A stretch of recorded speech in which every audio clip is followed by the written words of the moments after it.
23-year-old Chandler Halderson sat in the Dane County Circuit Court, wearing a button-down shirt and appearing calm as the jury foreperson stood to announce verdicts on 8 felony charges stemming from the brutal murders and dismemberment of his parents, Bart and Christa Halderson, 6 months earlier in July 2021. And as each guilty verdict was read, guilty of first-degree intentional homicide for killing his father, guilty of first-degree intentional homicide for killing his mother, guilty of mutilating their corpses, guilty of hiding their remains across rural Wisconsin. Chandler showed no visible emotion, no tears, no remorse, simply staring straight ahead, as if the verdicts were about someone else's crimes rather than the horrific murders he had committed, when his elaborate web of lies about attending college, working at American Family Insurance, and landing a dream job at SpaceX came crashing down after his father made one phone call to Madison Area Technical College and discovered his son hadn't been enrolled there for years. Before we continue with this disturbing case, please subscribe to our channel if you haven't already, and let us know in the comments where you're watching from. Your support is what allows us to continue bringing these important stories to light. The prosecution had spent 8 days methodically presenting evidence that painted a picture of a young man so desperate to maintain his fabricated life that he shot his father in the back with a rifle, murdered his mother when she came home, dismembered both bodies with saws and cutting tools, attempted to burn their remains in the family fireplace, then scattered their body parts across farms, wooded areas, and ditches in southern Wisconsin before calmly reporting them missing and spinning an elaborate story about them going to a cabin with friends. But what ultimately sealed Chandler's fate wasn't just the physical evidence, the dismembered remains found on his girlfriend's family farm, the murder weapon discovered hidden in a barn, the 200 bone fragments excavated from the Halderson family fireplace, or the blood evidence found throughout the basement. It was the digital trail he left behind that proved impossible to erase. Prosecutors presented the jury with damning evidence from Chandler's phone, showing his location data, placing him at every site where body parts were discovered.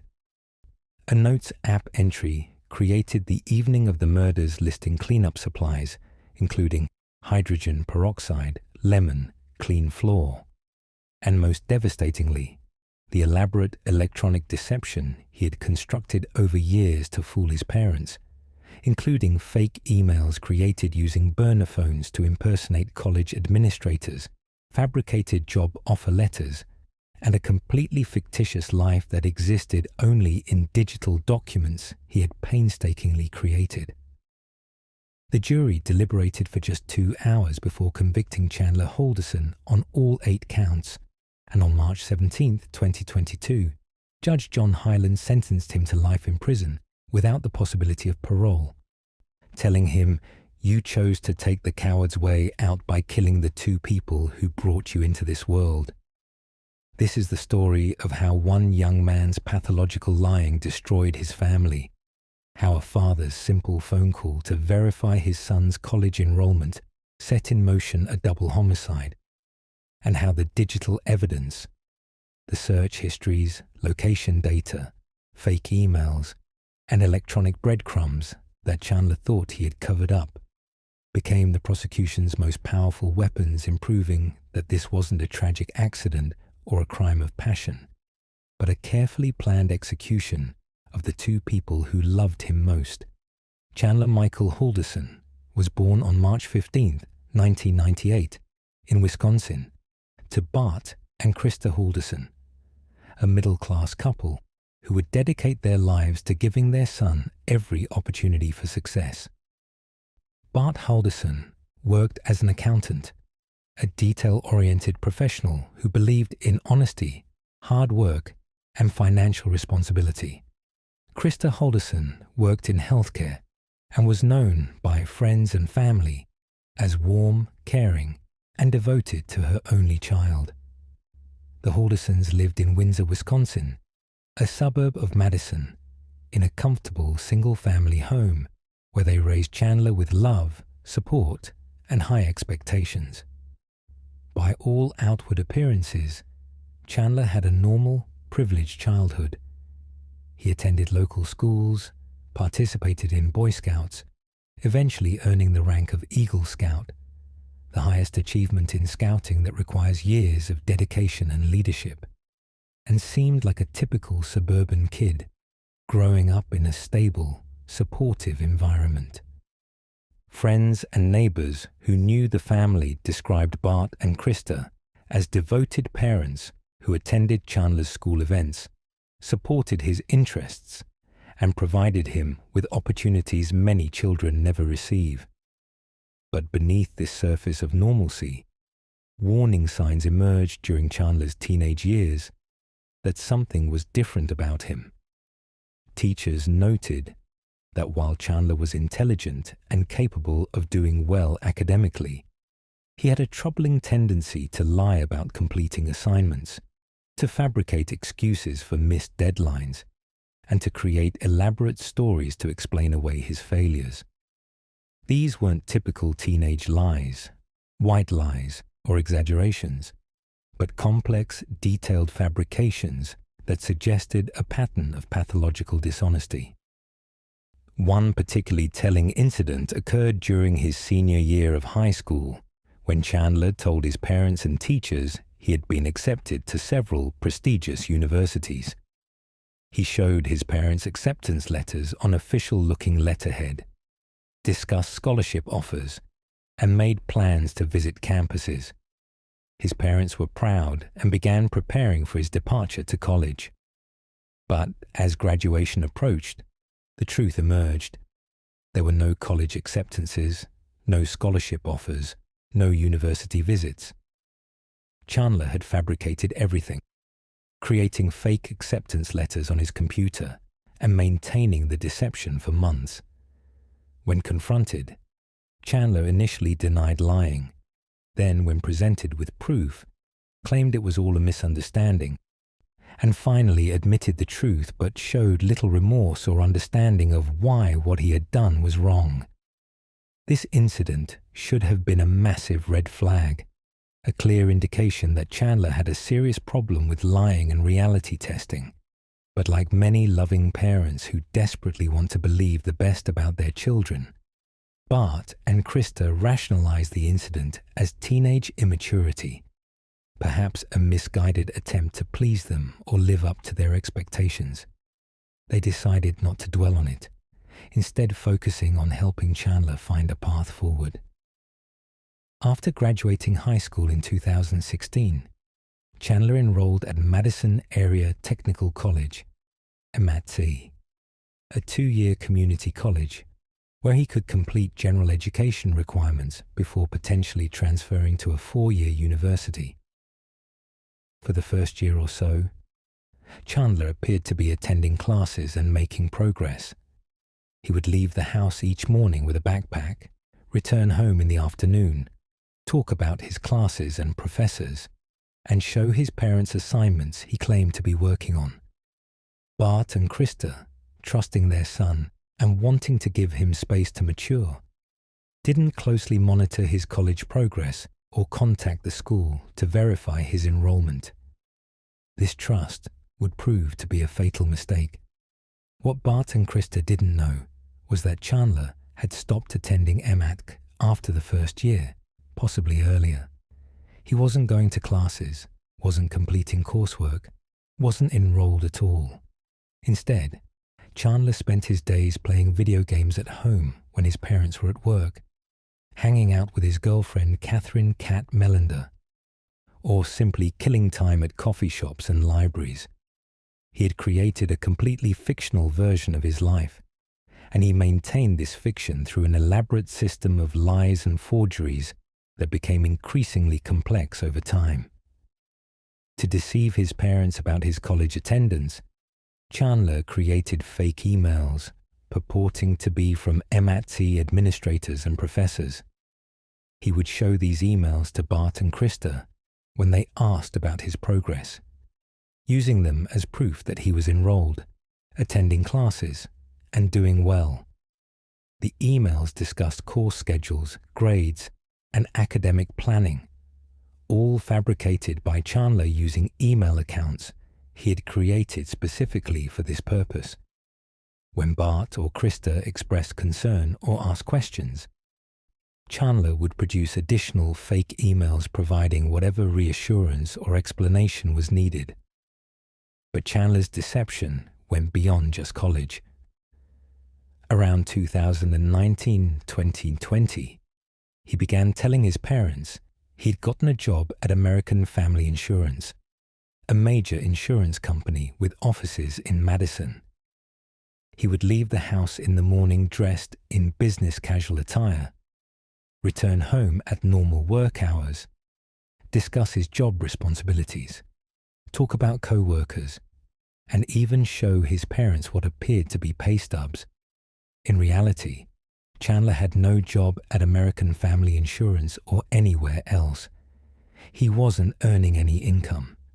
The pay stubs were forgeries he had created on his computer. He spent his work days the same way he spent his school days, playing video games, hanging out with his girlfriend, and maintaining the increasingly complex web of lies that had become his entire existence. By 2020-2021, Chandler had constructed an alternate reality so elaborate that it included not just fake college attendance and fake employment, but an entirely fictional career trajectory.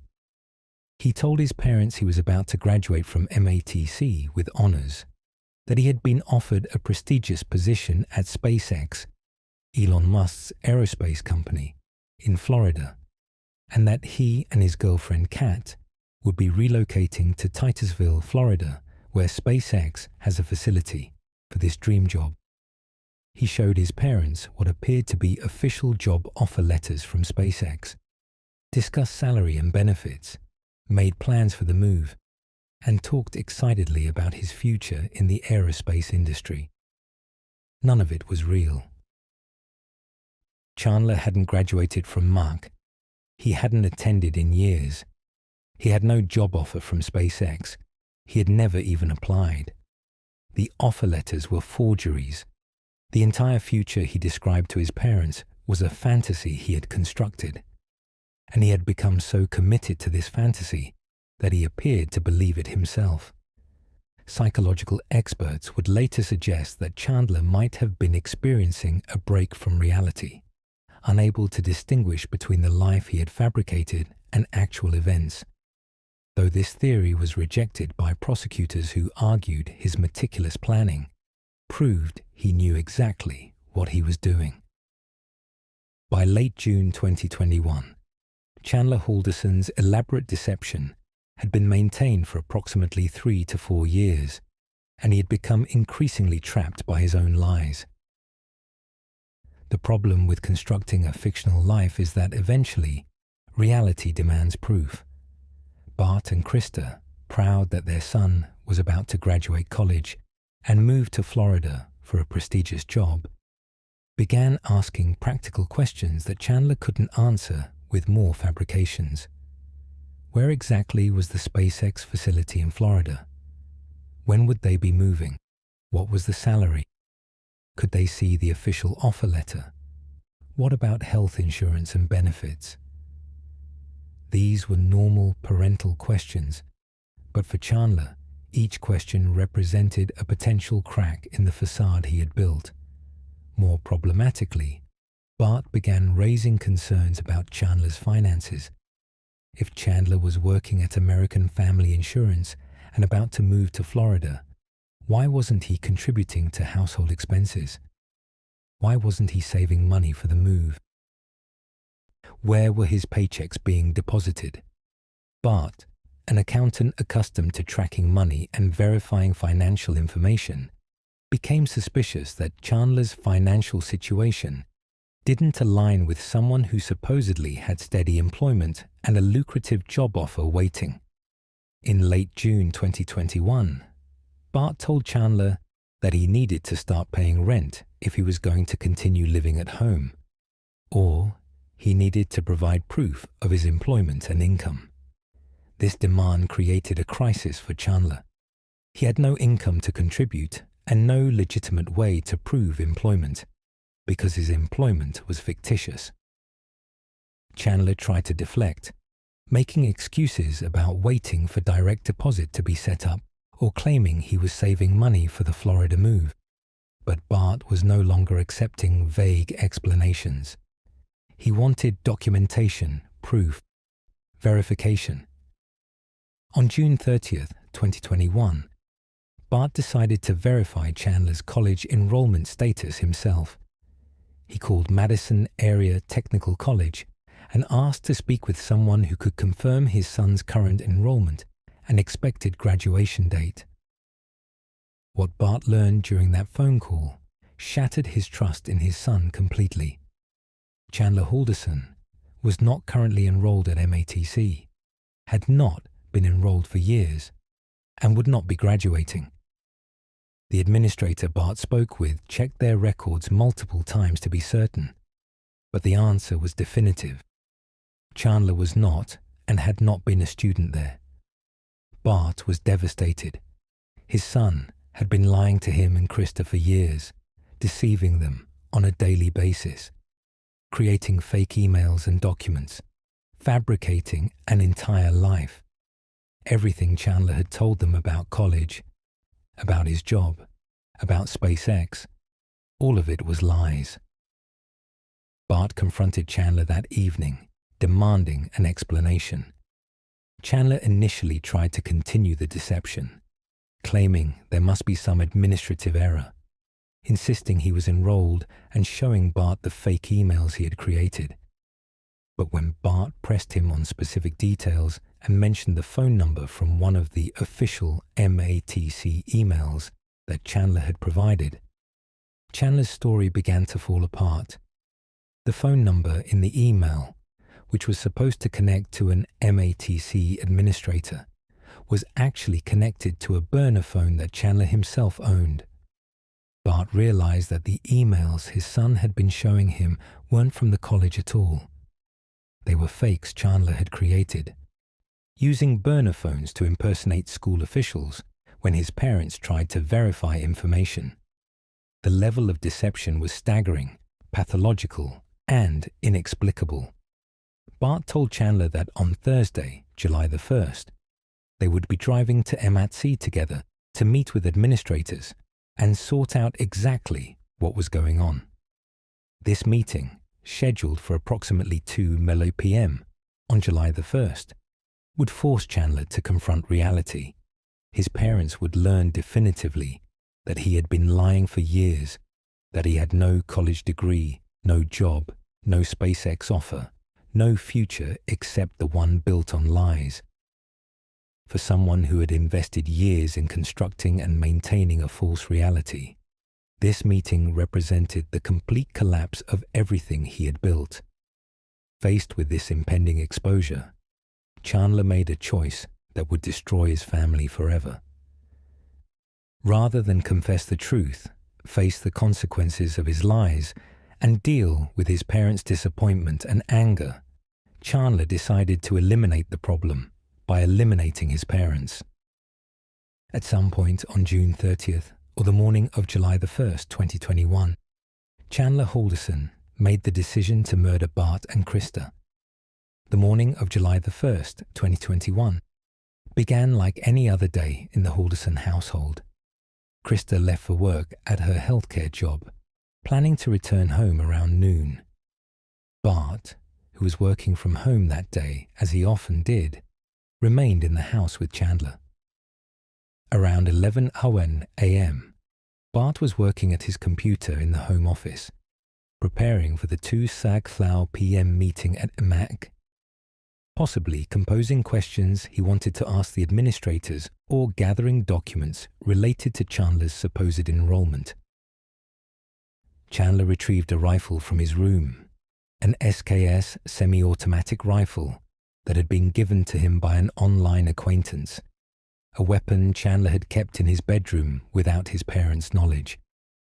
He went downstairs to the basement, positioned himself behind his father, who was sitting at the desk, and at approximately 12 p.m. to 1 p.m., investigators would later narrow the timeline based on text message evidence.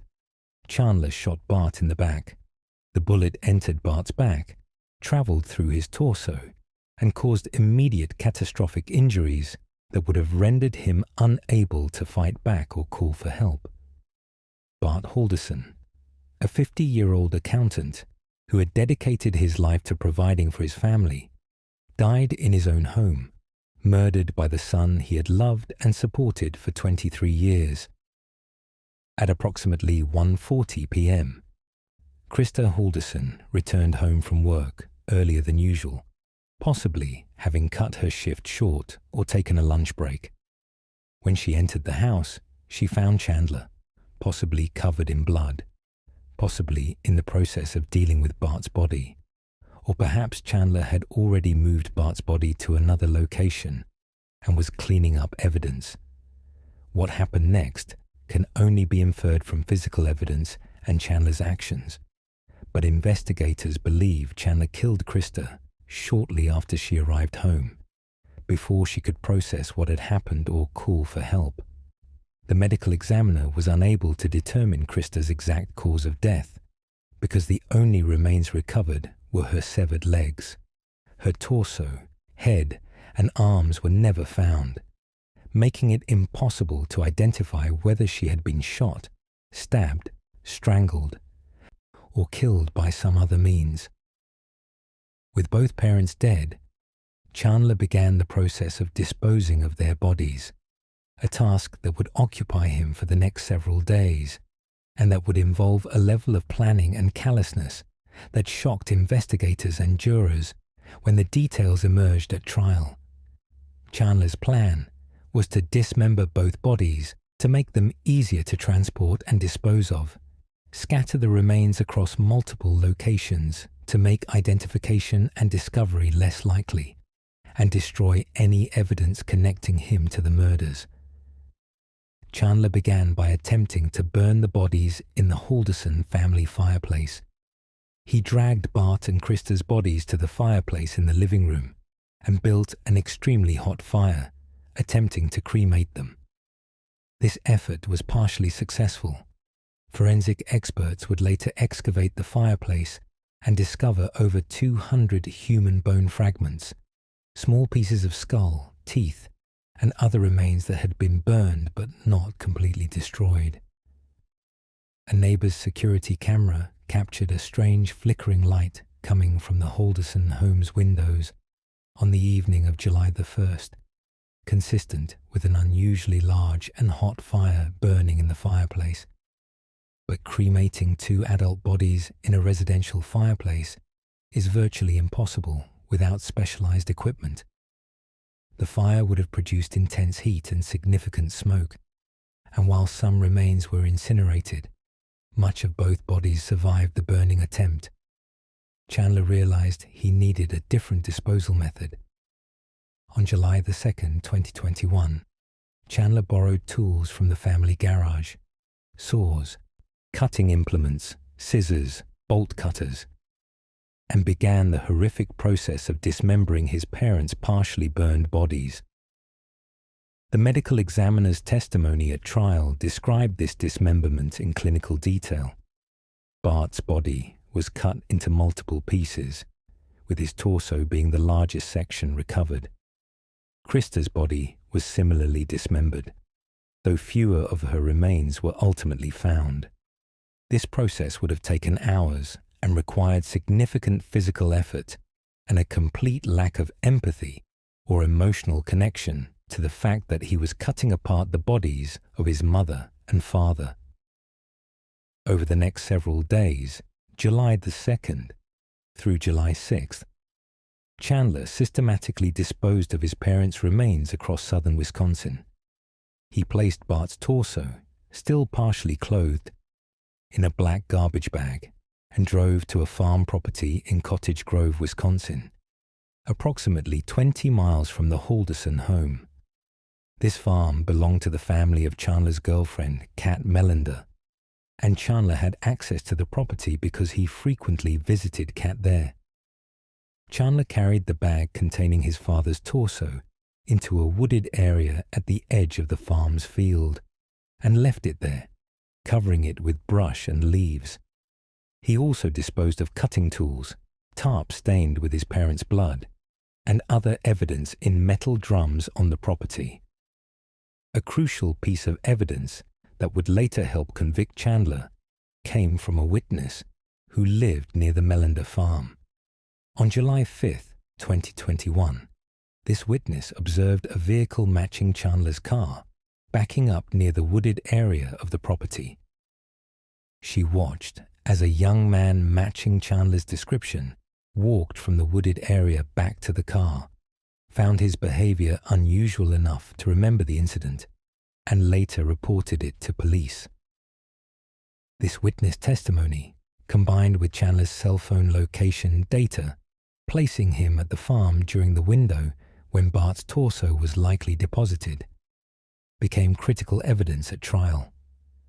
Chandler also drove to areas near the Wisconsin River in Roxbury and scattered additional remains, including Christa's severed legs, which were discovered by investigators on July 14, 2021. He disposed of other body parts in ditches, wooded areas, and trash bins throughout Dane County, Sauk County, and potentially other locations that were never discovered.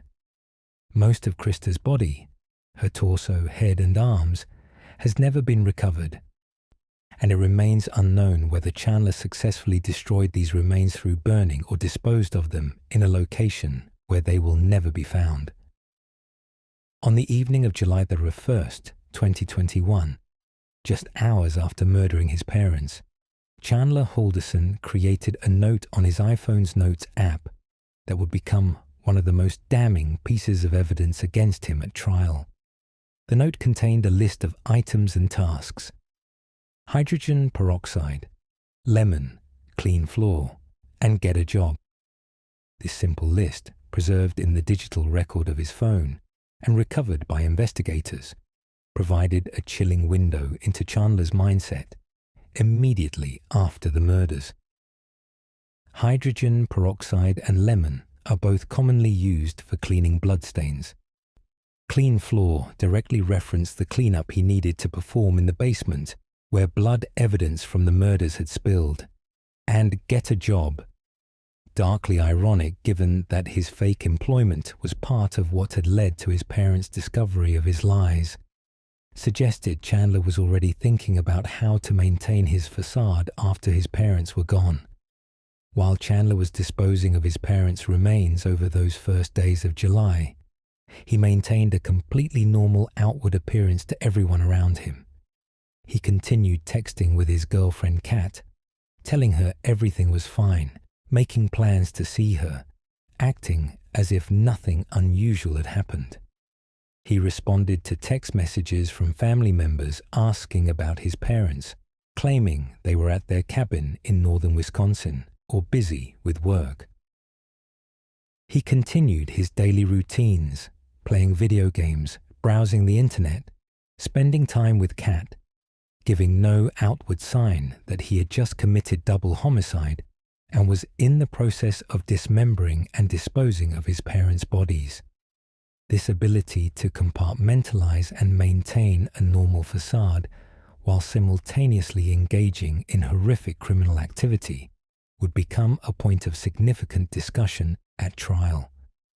Defense attorneys would argue it suggested Chandler was experiencing some form of dissociative state or psychological break, while prosecutors argued it demonstrated cold-blooded calculation and conscious guilt, that Chandler knew exactly what he had done, understood it was wrong, and was deliberately attempting to evade detection.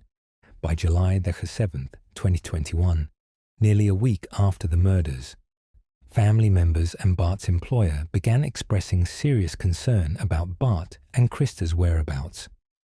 Bart had missed several days of work without notification, which was completely out of character for the reliable accountant. Christa had similarly failed to show up for her healthcare job. Extended family members had tried calling and texting both Bart and Christa without receiving responses, and Bart's brother had even driven to the Halderson home but found no one there. The accumulation of these concerns created pressure on Chandler to provide an explanation for his parents' absence that would satisfy increasingly worried family members. On July 7, 2021, Chandler called the Dane County Sheriff's Office to report his parents missing. In the recorded 911 call, Chandler calmly explained that his parents had left on July the 1st or 2nd for a weekend trip to their cabin in Langlade County, northern Wisconsin, with another couple whose names he didn't know. He said they were supposed to return on July 4th, but never came home, and he hadn't been able to reach them by phone. He claimed he wasn't initially worried because his parents sometimes extended their trips, but now that they had been gone for several days beyond their expected return and weren't answering calls, he was becoming concerned that something might have happened to them. Dane County Sheriff's deputies responded to the Halderson home to take a missing persons report. They interviewed Chandler, who repeated his story about his parents going to the cabin with unknown friends. When deputies asked for more specific information, what were the friends' names? How did his parents meet these friends?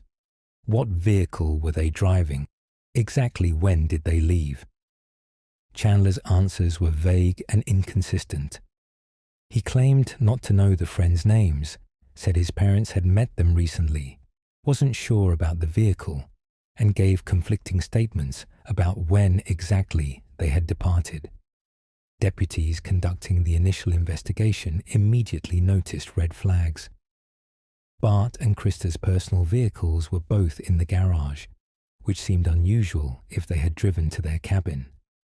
When investigators checked the family cabin in Langlade County, they found no signs of recent use, no food in the refrigerator, no recent activity.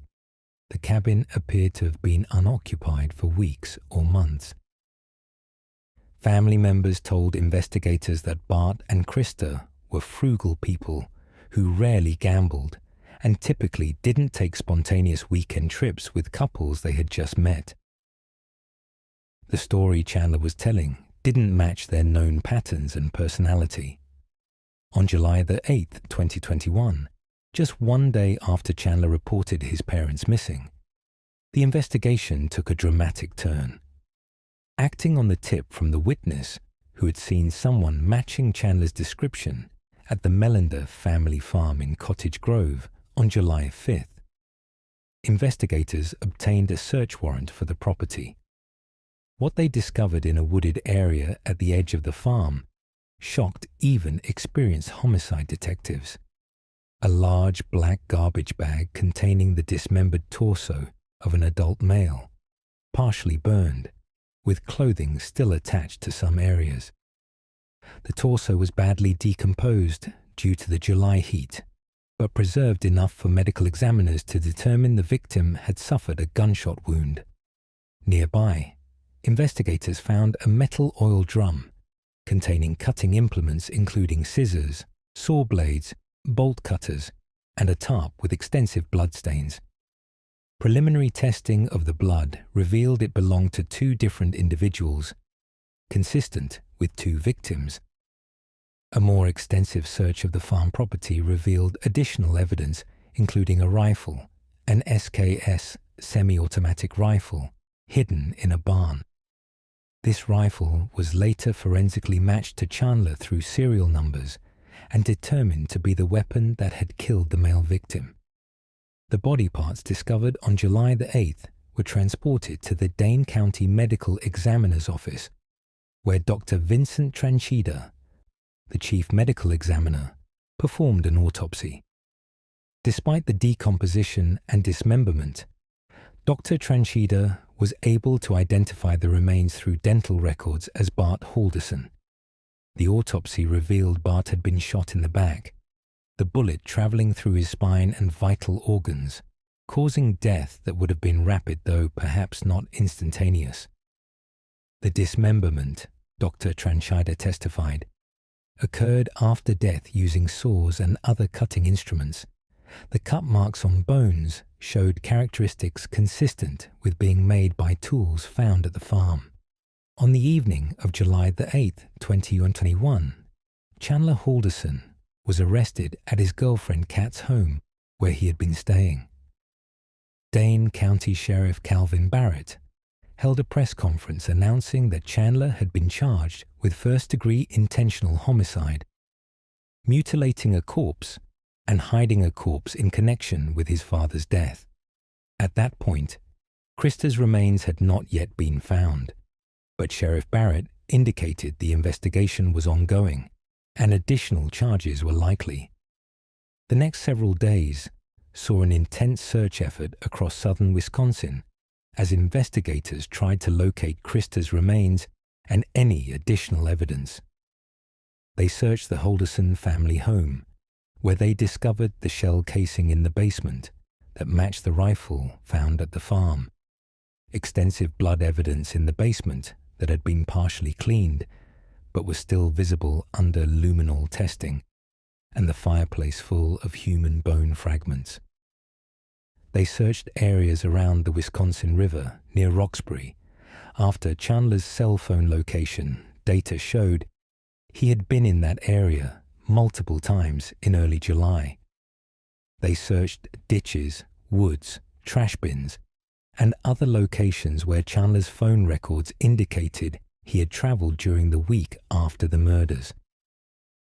On July 14, 2021, investigators searching along the Wisconsin River near the town of Roxbury made a grim discovery. Human remains that were later identified through DNA testing as belonging to Christa Halderson.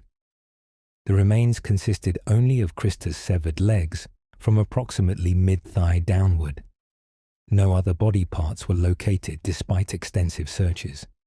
Because her torso, head, and arms were never recovered, the medical examiner was unable to determine Christa's specific cause of death, though investigators believed she had likely been killed in the same manner as Bart, possibly shot or struck with a blunt object. The recovery of Christa's remains led to additional charges being filed against Chandler.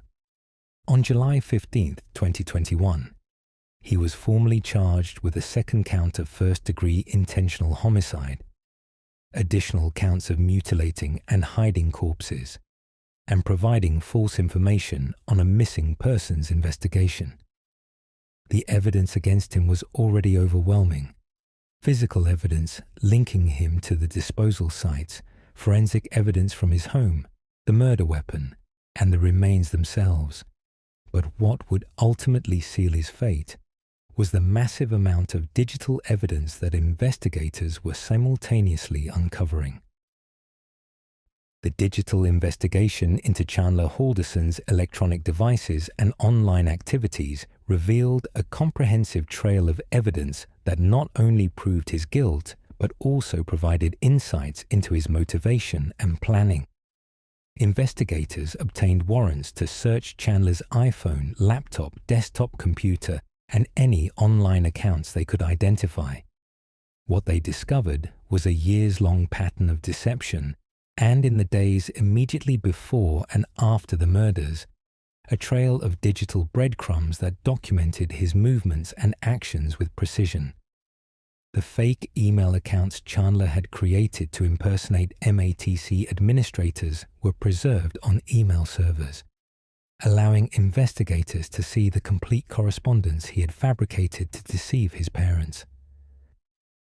They found the burner phone he had purchased to give fake verification phone numbers to his parents, including call logs showing when Bart had called the number and Chandler himself had answered while disguising his voice.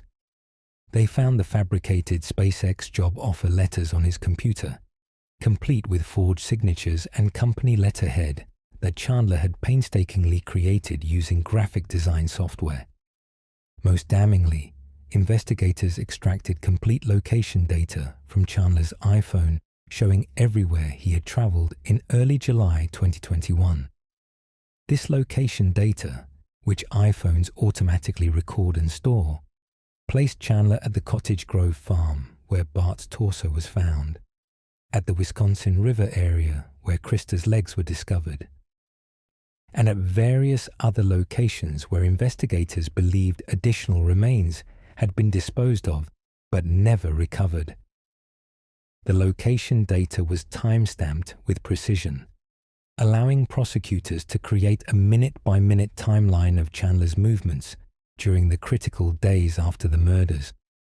Perhaps most significantly, investigators discovered that Chandler had been messaging his girlfriend Kat Melander via Snapchat during the period when he was disposing of bodies. Snapchat has a feature called Snap Map that shares users' locations with their friends, and Kat had this feature enabled for Chandler. On July the 2nd, the morning after the murders, Chandler sent Kat a Snapchat message telling her he was home doing chores. But Kat noticed something odd. The Snap Map showed Chandler's location as being near the Wisconsin River in a rural, wooded area, nowhere near his home. Kat found this discrepancy suspicious enough to screenshot the location and save it, and she later provided this screenshot to investigators. The location where Snap Map showed Chandler, the wooded area near Roxbury, was the exact location where Christa's legs were later discovered. This Snapchat evidence became a cornerstone of the prosecution's case. It proved Chandler was lying about his whereabouts at the exact time he was disposing of his mother's remains, and it demonstrated consciousness of guilt. He knew he needed to hide what he was actually doing. The fact that Kat had saved the screenshot proved crucial, because Snapchat messages typically disappear, but her suspicion at the time led her to preserve evidence that would later help convict her boyfriend of double murder. The trial of Chandler Halderson began on January 4, 2022, in Dane County Circuit Court, presided over by Judge John D. Hyland. Chandler had been held in the Dane County Jail for 6 months since his arrest, and he entered the courtroom wearing civilian clothes, a button-down shirt and dress pants his attorneys had provided, shackled at the wrists and ankles. The courtroom was packed with media representatives, members of Bart and Christa's extended family, and curious members of the public who had followed the case through extensive local news coverage. Chandler entered a plea of not guilty to all charges, setting up a trial that would last 8 days and feature some of the most disturbing evidence ever presented in a Wisconsin courtroom. The prosecution team, led by Dane County Assistant District Attorney William Brown, spent their opening statement laying out the timeline of events and the evidence they would present. Brown told the jury that this was a case about lies. Lies that Chandler had told his parents for years. Lies that created a web of deception so elaborate that when exposure became inevitable, Chandler chose murder rather than facing the truth. Brown described Chandler as someone who had constructed an entire fictional life, deceiving everyone around him. And when his father made one phone call to the college that exposed those lies, Chandler made the calculated decision to eliminate the problem by eliminating his parents.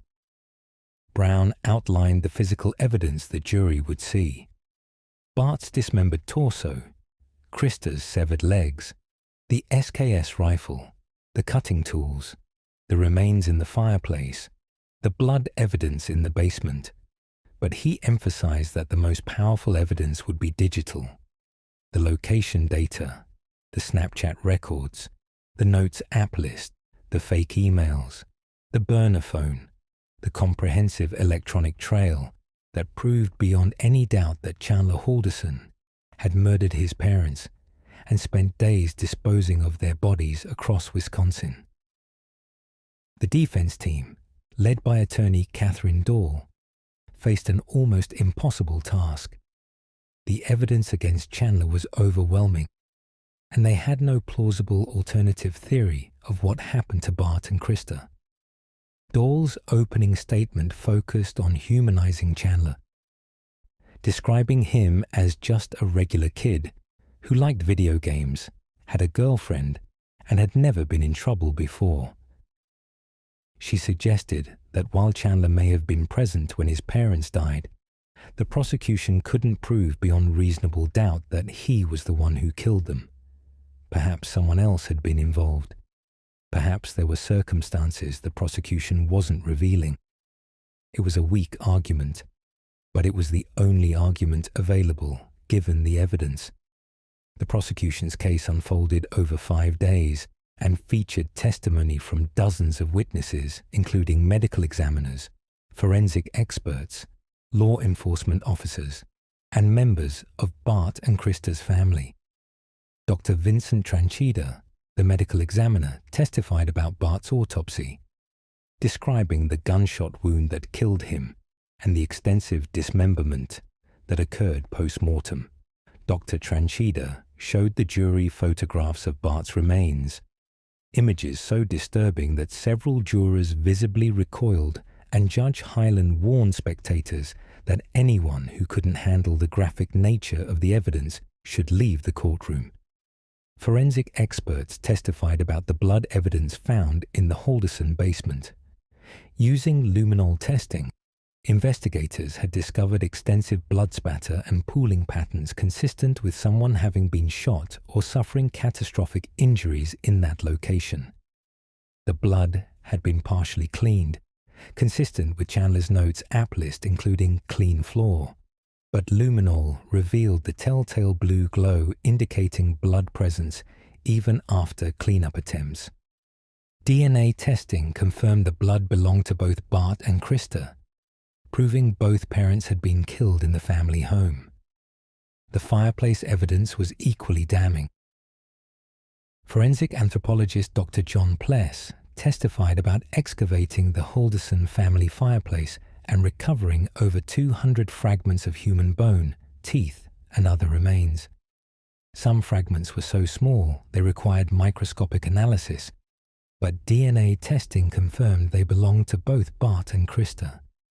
Dr. Pless explained that the pattern of burning and fragmentation was consistent with someone attempting to cremate bodies in a residential fireplace, an effort that partially succeeded, but left enough remains for identification and DNA analysis. Law enforcement testimony established the timeline of the investigation. Detective Sabrina Sims described the initial missing persons report, the immediate red flags she noticed in Chandler's story, and the quick pivot to treating this as a homicide investigation rather than a simple missing persons case. She explained how Chandler's vague and inconsistent answers, combined with the out-of-character nature of the supposed cabin trip, immediately raised suspicions. Detective Brian Shunk testified about the search of the Cottage Grove farm and the discovery of Bart's torso, describing it as one of the most disturbing crime scenes he had encountered in 20 years of law enforcement. But the most powerful testimony came from digital forensics expert Detective Brian Shunk, who walked the jury through the comprehensive electronic evidence against Chandler, using presentation slides, maps, and timeline graphics.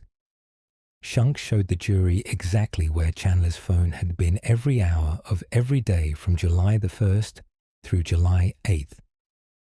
The location data showed Chandler at the Cottage Grove farm multiple times during the period when Bart's torso was likely disposed of. It showed him at the Wisconsin River area near Roxbury, at times matching when Christa's legs were likely dumped. It showed him traveling to various rural areas around Dane County, consistent with disposing of additional remains or evidence.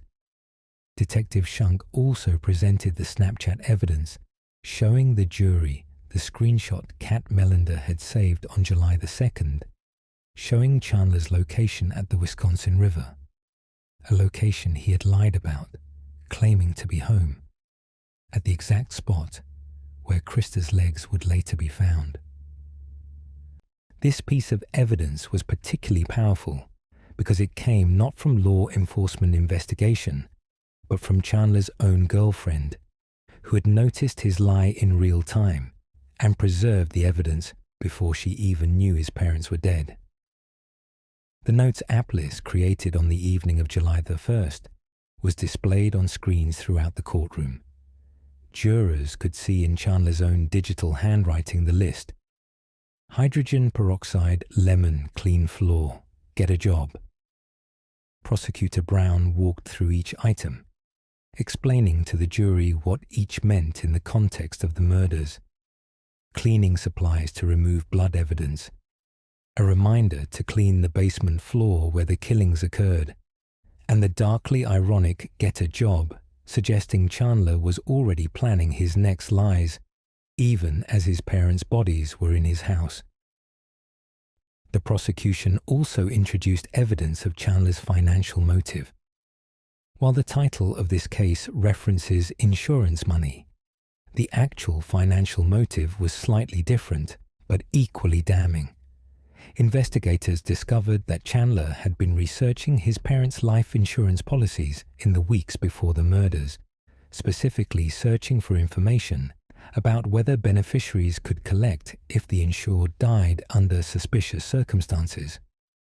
He had also been researching how estate inheritance works in Wisconsin, how long it takes for estates to be settled, and whether someone could inherit property if they were under investigation but not yet charged with a crime. This research history, recovered from Chandler's laptop computer, suggested premeditation and planning. Chandler hadn't killed his parents in a moment of panic when his lies were exposed. He had been thinking about it for weeks, researching the financial benefits he might gain, and planning how to execute the murders in a way that might allow him to collect inheritance and insurance money. Prosecutors argued this made the murders even more cold-blooded. Chandler had calculated that he could profit from his parents' deaths, and that calculation factored into his decision to kill them. Perhaps the most emotional testimony came from members of Bart and Christa's family. Bart's brother testified about his brother's character, his dedication to his family, his work ethic, his pride in his son, despite not knowing about the years of deception.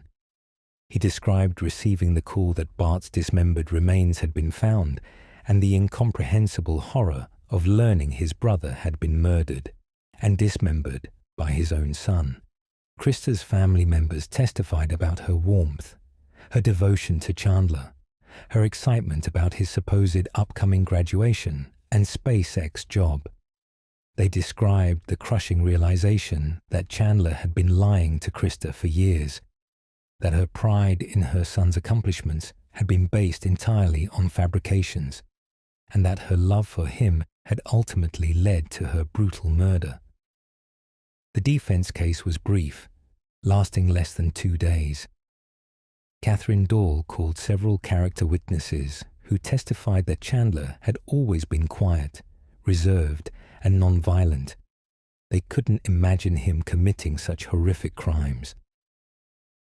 She called a psychologist who testified about the concept of dissociative states and suggested that someone experiencing extreme psychological stress might act in ways that seem out of character. But the defense presented no alternative explanation for the physical evidence, no credible theory of who else might have killed Bart and Christa, and no explanation for the overwhelming digital evidence placing Chandler at every relevant location.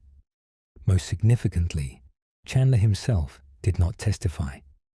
His attorneys had clearly advised him to exercise his Fifth Amendment right against self-incrimination, understanding that putting Chandler on the stand would have been disastrous given his history of lying and the prosecution's ability to cross-examine him about every detail of his deceptions. But his silence also meant the jury never heard any explanation from Chandler himself about what happened, why he lied for years, or how his parents actually died if he wasn't responsible. Closing arguments took place on January 18, 2022. Prosecutor Brown delivered a powerful summation, walking the jury through the evidence piece by piece and arguing that Chandler Halderson had planned and executed the murders of his parents, dismembered their bodies, attempted to destroy the remains, scattered the parts across Wisconsin, and then calmly reported them missing while lying to investigators. Brown emphasized the digital evidence, telling the jury that you can delete files, you can clear your browser history, you can throw away burner phones, but you cannot hide from location data. You cannot erase the electronic trail you leave everywhere you go. And Chandler Halderson's electronic trail leads directly from his parents' home to every location where their remains were found. Defense attorney Dahl made a last-ditch effort to create reasonable doubt, suggesting that circumstantial evidence alone shouldn't be enough to convict someone of murder. That location data shows where someone's phone was, but not necessarily what they were doing, and that the prosecution's timeline was based on assumptions and inferences rather than direct evidence. But her argument rang hollow given the massive accumulation of physical and digital evidence, and her visible lack of conviction suggested even she knew the case was unwinnable. The jury received the case at 3:30 p.m. on January 18, 2022, and retired to the deliberation room to begin their discussions. Unlike many murder trials where juries deliberate for days, the Chandler Halderson jury reached their verdict in just over 2 hours. At 6:00 p.m., they sent word to Judge Hyland that they had reached unanimous verdicts on all charges. The courtroom was hastily reconvened, with Chandler brought back from the holding cell and everyone taking their positions. Judge Hyland asked the jury foreperson if they had reached verdicts, and the foreperson confirmed they had. As the clerk began reading the verdicts, Chandler sat motionless at the defense table, his face expressionless, showing no visible emotion as his fate was announced. On the charge of first-degree intentional homicide for the death of Bart Halderson, we the jury find the defendant guilty. On the charge of first-degree intentional homicide for the death of Christa Halderson, we the jury find the defendant guilty. Guilty on all 8 counts: 2 murders, 2 counts of mutilating corpses, 2 counts of hiding corpses, and 2 counts of providing false information. As the verdicts were read, Bart and Christa's family members wept with a combination of relief and profound sadness.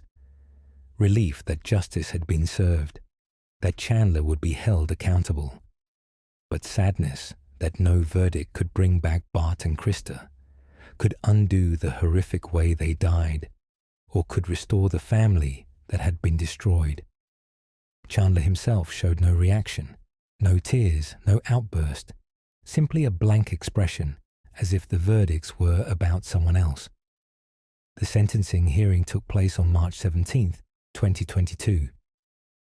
Approximately 2 months after the verdict, Wisconsin law mandates life imprisonment for first-degree intentional homicide, so Judge Hyland had no discretion on the sentence itself, but the hearing provided an opportunity for victim impact statements and for the judge to address Chandler directly.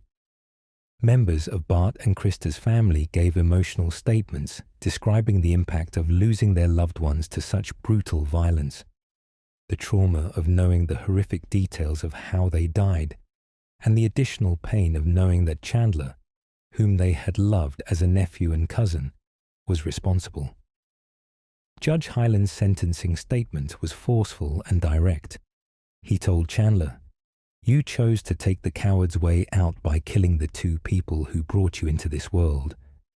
The 2 people who loved you unconditionally and supported you despite your lies.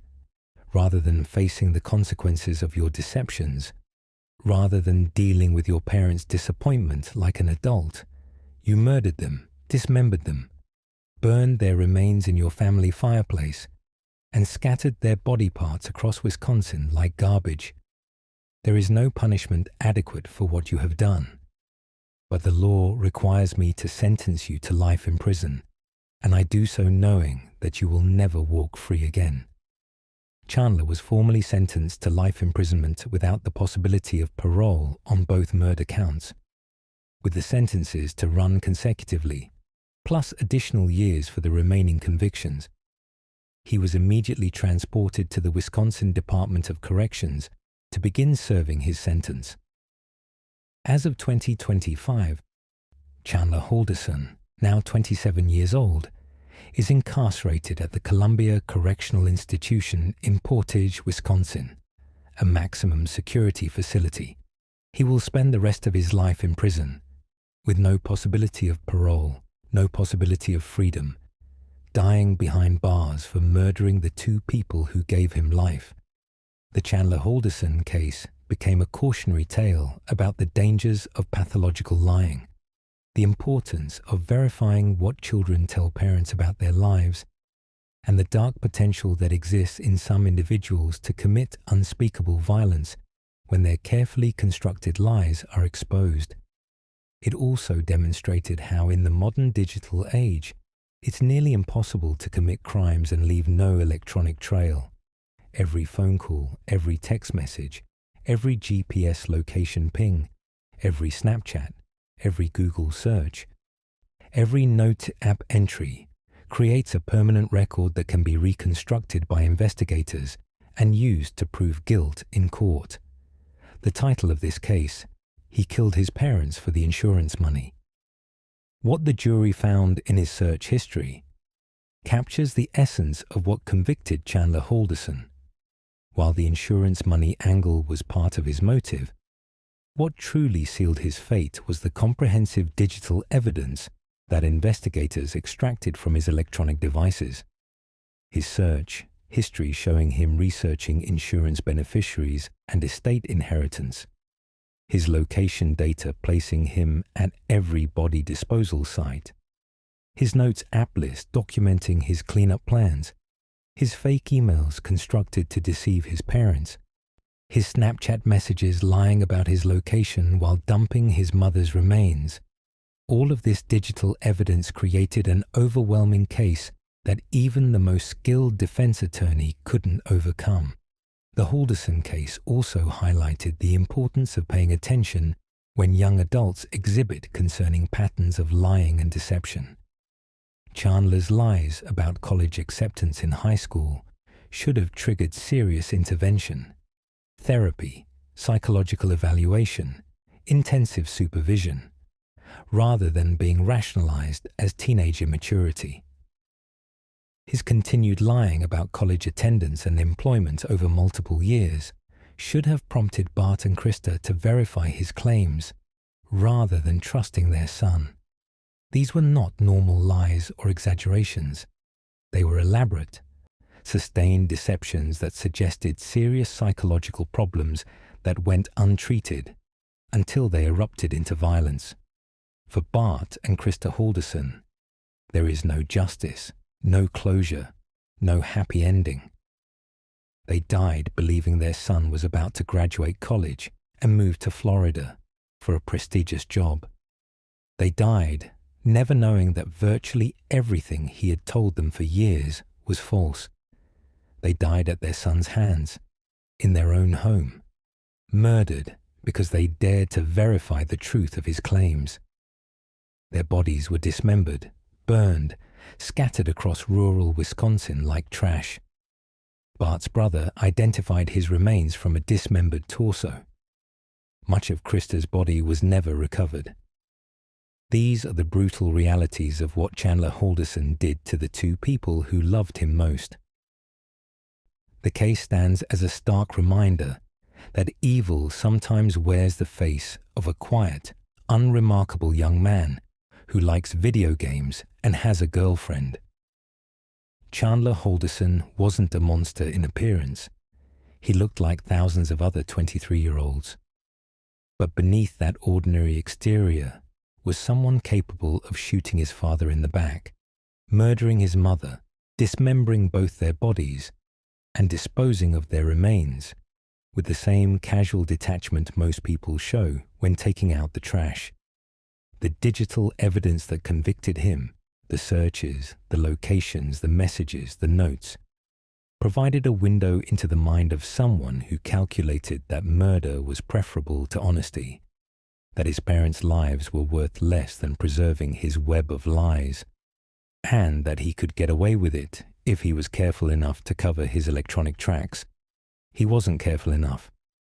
The digital evidence was there, preserved in servers and location databases and app histories, waiting to be discovered and used against him. And now Chandler Halderson will spend the next 50-60 years of his life in a cell, surrounded by other killers, his youth and his freedom sacrificed for lies that weren't worth protecting. Bart and Christa Halderson deserved better than the son who murdered them. They deserved truth, honesty, and basic human decency. Instead, they got lies, betrayal, and a death so brutal that the details shocked even experienced homicide investigators. Their story, and the digital evidence that solved it, will stand forever as a testament to both the worst of human nature and the power of modern technology to expose the truth no matter how carefully a killer tries to hide it.